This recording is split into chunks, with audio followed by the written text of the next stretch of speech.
Let's walk through the exact process of sanitizing external data using the link22 USB scan solution. We're going to take untrusted files and move them safely into a protected environment. Step 1. Physical separation. The user approaches the station with their untrusted drive, the red drive. They insert it into the source port. Then they take the clean, company-approved drive, the green drive, and insert it into the destination port. Step 2.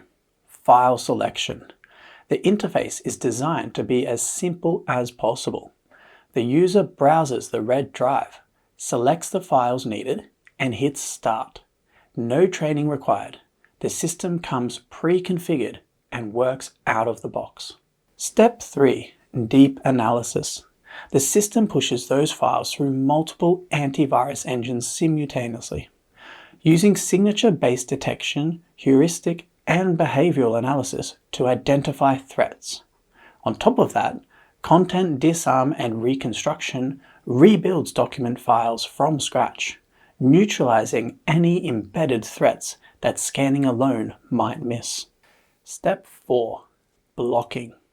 If the system detects a malicious file, it blocks the transfer and deletes the threat. The file is stopped right here at the checkpoint. The event is logged for your security team, and the user gets a clear warning on the screen. Step 5. Safe transfer. Clean files are written to the green destination drive. The user removes it, confident that the data is safe to bring into the secure network. To catch the latest threats, those antivirus engines need to be updated. The USB scan solution supports multiple methods: direct internet connection, local network updates, or for air-gapped environments, secure offline updates. All scanning happens locally, on-premise, with full logical separation. Step-by-step simplicity for the employee, uncompromising security for the organization. That's link22 USB scan solution.